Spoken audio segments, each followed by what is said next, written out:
People arrived to North America by crossing the Bering Land Bridge and residing in independent tribes.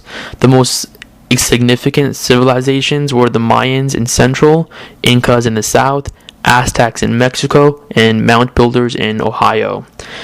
Some important people you might want to know for the AP exam are Leif Erikson. He was a Viking explorer who discovered Greenland and North Canada. And you might also want to keep note of Christopher Columbus, of course. He was an Italian explorer who was sponsored by Spain to sail west in hopes of finding a sea route to East Asia. And while he was doing that, he accidentally discovered a new world. Another important person you might want to keep track of is Ponce de Leon, who discovered the Fountain of Youth in Florida, Pizarro, who conquered the Incan Empire, and Cortez, who conquered the Aztec Empire. Once the New World was discovered, it was actually divided between Portugal and Spain by the Pope in 1494, and this was done through the Treaty of Tordesillas.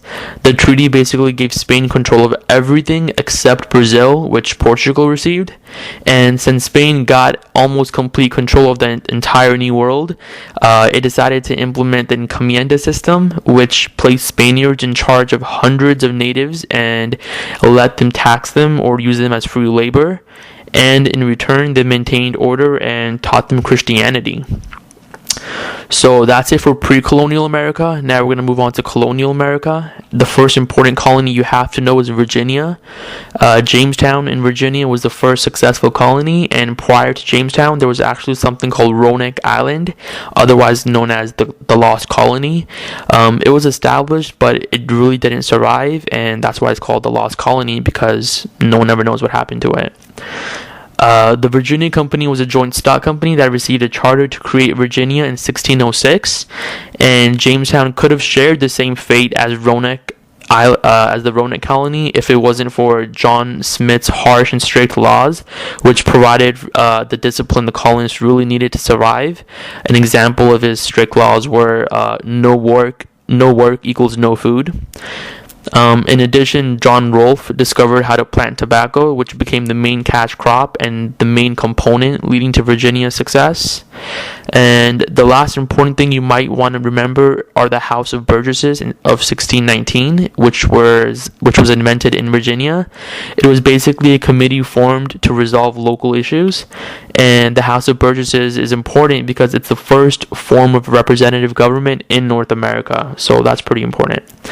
Alright, next we have Massachusetts, and before getting off the ship, the Pilgrims actually signed the Mayflower Compact, which is basically a set of laws they all decided to agree on.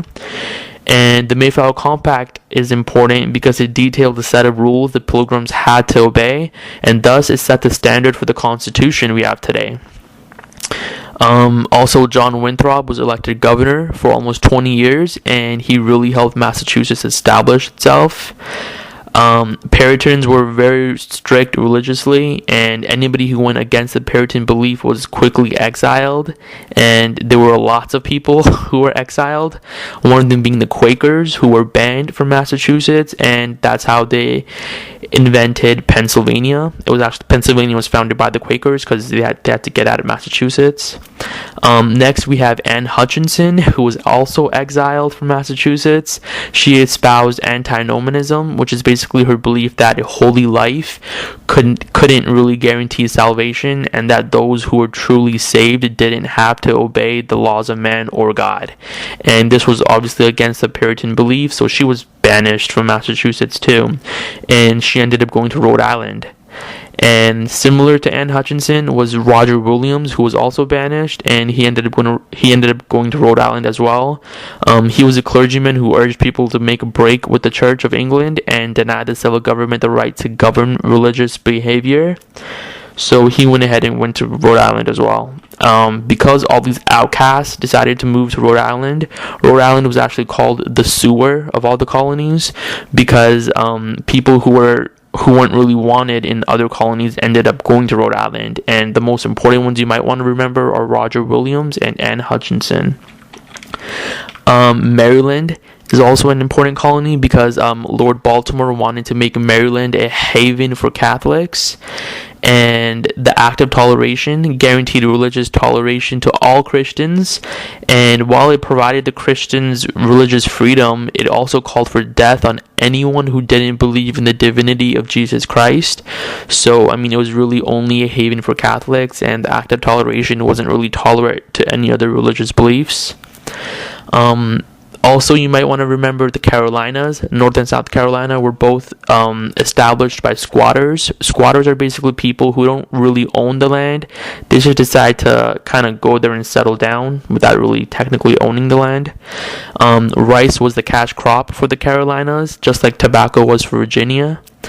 And slaves were best suited to work on plantations to cultivate rice because they were familiar with rice cultivation techniques back in Africa, and they were also resistant to malaria, which was really rampant in the Carolinas. And the last important colony I want to mention is Georgia. Georgia was founded by James Oglethorpe, and it was the very last colony to be founded. Now, Georgia's main purpose was to act as a buffer colony. It basically served as a buffer for the British colonies against the Spanish settlements in Florida, the French settlements in Louisiana, and basically anyone else who would attempt to kind of infiltrate into the new colonies that were established. And another main purpose for Georgia was that it was to be a holding location for all debtors. Georgia is actually called debtors' prison as well. So that kind of summarizes all the colonies, and in our next video I'm going to go ahead and talk about colonial life.